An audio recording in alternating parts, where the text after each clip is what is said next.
आज की सुबह भी वैसी ही है माधव, जैसी पिछली 100 सुबहें थीं। चूल्हा ठंडा है, घड़ा खाली है और बच्चों की सांसों में भूख की गड़गड़ाहट है। तुम इस दीवार की दरारों को देख रहे हो या अपनी किस्मत के गड्ढों को? कब तक तुम इस मौन के पीछे अपनी अकर्मण्यता को छिपाओगे? क्या विधाता ने तुम्हें केवल सांस लेने के लिए धरती पर भेजा है या कुछ करने के लिए भी? मौन रहना मेरी मजबूरी नहीं, मेरा शौक है सरला। तुम क्या समझती हो, मुझे अच्छा लगता है अपनी पत्नी को फटे कपड़ों में देखना या अपने बच्चों को पड़ोसियों के हाथ में रोटी देखकर ललचाते देखना? मैंने हर वो पत्थर उठाया जिसे मैं हिला सकता था। मैंने उस जमींदार के पैर पकड़े जिसने मेरे पिता का शोषण किया था, पर बदले में क्या मिला? हंसी और तिरस्कार। लोग कहते हैं कि माधव की लकीरें ही ऐसी उलझी हुई हैं कि वो जितना हाथ पांव मारेगा उतना ही दलदल में धंसेगा। जब ब्रह्मांड ही मेरे विरुद्ध खड़ा हो तो मैं तुच्छ मनुष्य क्या करूं? ब्रह्मांड तुम्हारे विरुद्ध नहीं है माधव, तुम्हारा आलस और तुम्हारा ये भाग्य पर दोष मढ़ना तुम्हारे विरुद्ध है। भाग्य कोई पत्थर की लकीर नहीं है जिसे बदला ना जा सके। पड़ोस के मंगू को देखो, वो भी तो तुम्हारे साथ ही बड़ा हुआ था। आज उसके घर में अनाज के बोरे हैं क्योंकि उसने भाग्य के भरोसे हाथ पर हाथ रखकर बैठना स्वीकार नहीं किया। अगर तुम आज इस चौखट से बाहर नहीं निकले तो मान लेना कि तुमने इस परिवार की अर्थी अपने हाथों से उठा दी है। मुझे धन का ढेर नहीं चाहिए, मुझे आत्मसम्मान चाहिए जो तुम मुझे नहीं दे पा रहे हो। आत्मसम्मान? ठीक है सरला, आज तुमने वो कह दिया जो आज तक तुमने भी नहीं कहा था। आज मैं इस घर से निकल रहा हूं, पर ये याद रखना, अब जब कदम वापस पड़ेंगे तो वे इस धूल को नहीं छुएंगे। मैं अब विधाता के दफ्तर में जाकर अपनी किस्मत का हिसाब मांगूंगा। या तो मैं राजा के वैभव के साथ लौटूंगा या मेरी राख इस जंगल की हवाओं में मिलेगी। आज से माधव मर गया, अब जो जन्म लेगा वो अपनी नियति खुद लिखेगा।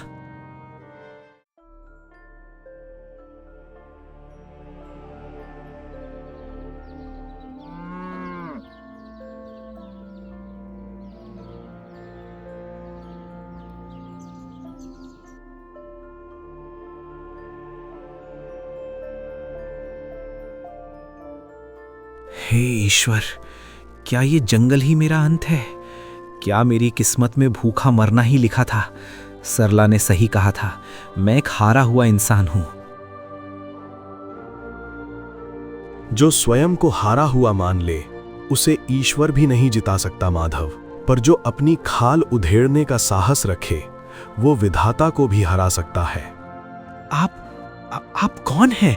यहाँ इस उजाड़ में आप मेरा नाम कैसे जानते हैं? क्या आप कोई भूत हैं या कोई शिकारी? मैं इस समय का शिकारी हूं। मैं वो लकीरें देखता हूं जो अभी खींची भी नहीं गई। तुम्हारी हथेली देख रहा हूं माधव, यहां दरिद्रता का वास है, संघर्ष का जाल है और मृत्यु की छाया है।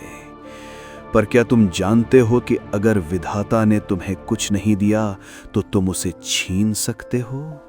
क्या तुम में इतना जिगरा है कि तुम इस नियति के खेल को ही उलट दो? महाराज, मैं कुछ भी करने को तैयार हूं।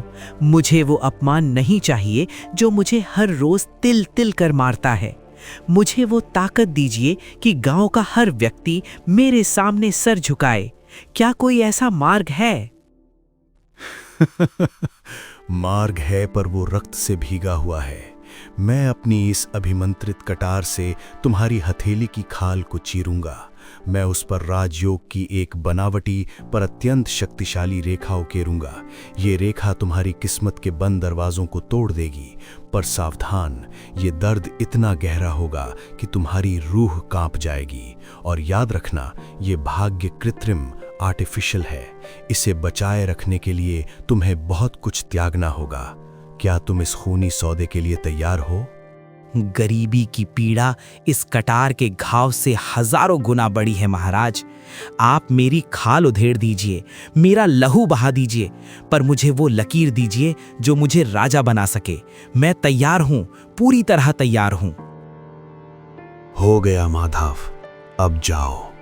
ये घाव जैसे जैसे भरेगा तुम्हारी सत्ता का सूरज वैसे वैसे चमकेगा। पर याद रखना, जो लहू से मिला है वो लहू ही मांगेगा।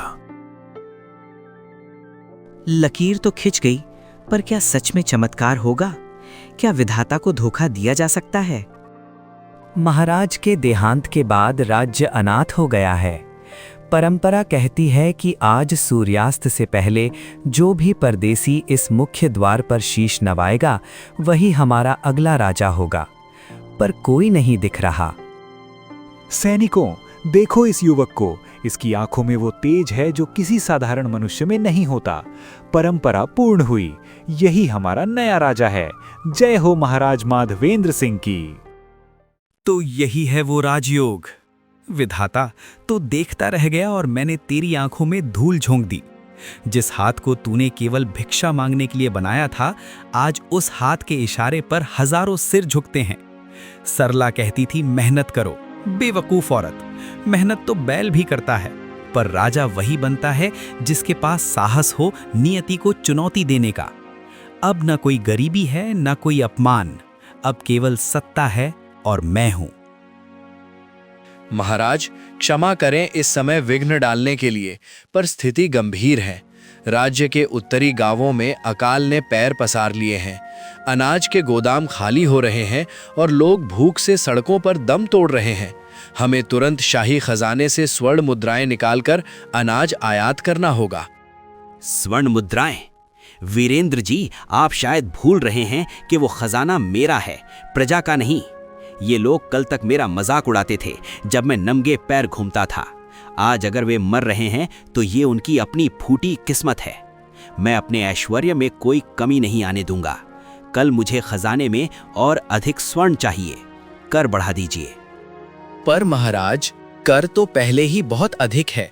यदि आप और बढ़ाएंगे तो प्रजा विद्रोह कर देगी। एक राजा का धर्म अपनी प्रजा की रक्षा करना है, उनका शोषण करना नहीं। पुराने गांव से कुछ लोग यहाँ मदद मांगने आए हैं। उनमें एक स्त्री भी है जो खुद को मेरी पत्नी बता रही है। हाँ महाराज, महारानी सरला द्वार पर खड़ी हैं। वे बहुत दुखी हैं। क्या मैं उन्हें अंदर बुलाऊं? नहीं, उसे बंदी बना लो।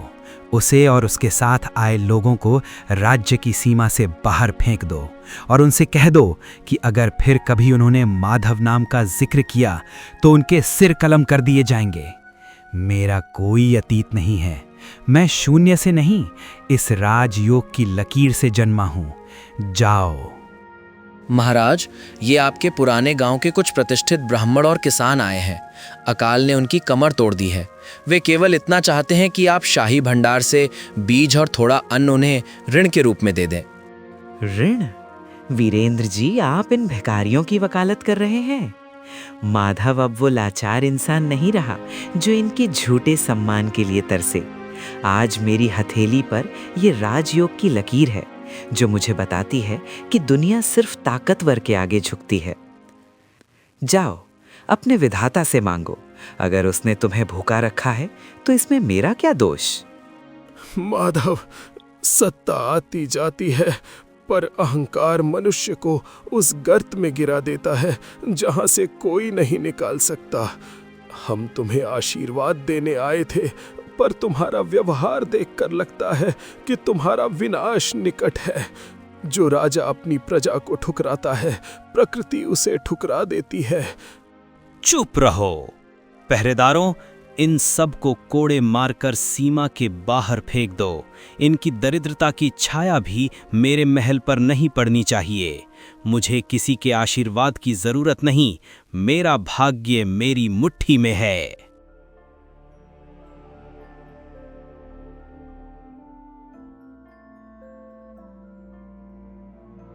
नारायण नारायण, बड़ा अद्भुत तेज है महाराज आपकी हथेली में, पर अफसोस ये तेज अभी अधूरा है। अधूरा? क्या मतलब है तुम्हारा साधु? मैं इस राज्य का स्वामी हूं। मेरे पास असीम धन है। स्वामी? आप तो केवल एक छोटे से भूभाग के स्वामी हैं। मेरे पास इस मटकी में हिमालय की गुफाओं का वो सिद्ध जल है जिसे यदि इस लकीर पर छिड़का जाए तो आप चक्रवर्ती सम्राट बन सकते हैं। स्वर्ण की वर्षा होगी और मृत्यु भी आपके द्वार पर दस्तक देने से डरेगी। पर इसके लिए बहुत बड़ा लोभ त्यागना होगा या फिर असीम लोभ अपनाना होगा। मुझे वो शक्ति चाहिए। मुझे ब्रह्मांड का स्वामी बनना है। बताओ मुझे क्या करना होगा? मैं हर कीमत चुकाने को तैयार हूं। कीमत बहुत सरल है महाराज। आपको घोषणा करनी होगी कि इस राज्य की हर वस्तु, हर दाना और हर जान केवल आपकी है। आपको अपनी प्रजा का अंतिम अन्न भी छीनकर खजाने में भरना होगा। जब आपका लोभ अपनी पराकाष्ठा पर होगा तभी ये जल काम करेगा। ये तो बहुत छोटा काम है। मंत्री, अभी मुनादी करवा दो। प्रजा की हर संपत्ति अब मेरी है। जो विरोध करे उसे मृत्युदंड दो। मुझे सम्राट बनना है। माधव सम्राट बनने के जुनून में शिकार पर निकला है, पर वो रास्ता भटक गया है। उसके सैनिक पीछे छूट गए हैं। वो प्यास और बेचैनी में इधर उधर भाग रहा है। ओह सन्यासी, अच्छा हुआ तुम मिल गए। मुझे प्यास लगी है और मेरा शिकार भी हाथ से निकल गया। जल्दी करो, मुझे वो सिद्ध जल दो जिससे मेरा भाग्य अमर हो जाए। मुझे अब और इंतजार नहीं होता। पधारिए महाराज। आप सम्राट बनने के इतने करीब है कि आपकी हथेली की ये रेखा अब कांप रही है। पर देखिए, यह लकीर मैली पड़ गई है। इसमें अहंकार और लोभ का इतना विष भर गया है कि ये फट सकती है।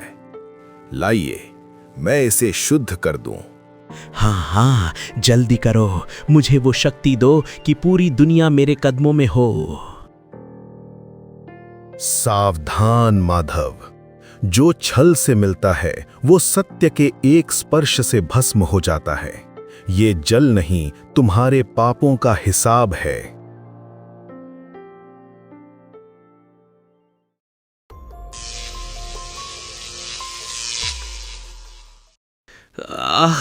ये क्या किया? मेरा हाथ जल रहा है। धोखेबाज साधु, तूने मुझे विष दिया है। ये विष नहीं, सत्य का प्रकाश है माधव। देख अपनी हथेली को। हटो, मुझे अंदर जाने दो। मैं तुम्हारा राजा हूं। मंत्री वीरेंद्र को बुलाओ। अबे ओ भिखारी, तू राजा है? हमारे महाराज तो अभी दरबार में स्वर्ण मुद्राओं का दान कर रहे हैं। तू तो शमशान से आया हुआ प्रेत लग रहा है। भाग यहाँ से, वरना कोड़े मारेंगे। मैं ही माधव हूँ, देखो मेरी हथेली। नहीं, ये नहीं हो सकता। मेरी सत्ता कहाँ गई? मेरा सोना कहाँ गया? कौन है ये जो यहाँ शोर मचा रहा है? तुम वही पाखंडी हो जिसने विधाता के साथ छल किया था। तुम्हारी आंखों का अहंकार अब आंसुओं में बदल गया है, पर बहुत देर हो चुकी है। विधाता ने तुम्हें अवसर दिया था, पर तुमने उसे लोभ की अग्नि में जला दिया। अब इस राज्य का नया स्वामी वो बनेगा जो प्रजा के आंसू पोंछ सके। माधव, श्राप का फल मिलना शुरू हो गया है। अब तू न राजा है न इंसान, तू केवल एक चलती फिरती लाश है। हे देव, मुझे मार दीजिए। मैंने सब खो दिया। क्या मेरी तकदीर में सिर्फ अपमान ही लिखा है? माधव, तुमने वो खोया जो तुम्हारा कभी था ही नहीं। वो लकीर नकली थी तो वो सुख भी नकली था। तुमने सोचा कि चमड़ी पर घाव करके तुम अपनी आत्मा की दरिद्रता को छुपा लोगे। राजा वो नहीं होता जिसके सिर पर मुकुट हो। राजा वो होता है जिसके दिल में करुणा हो। तुमने लोभ के वश में होकर अपनी पत्नी को ठुकराया, प्रजा को सताया।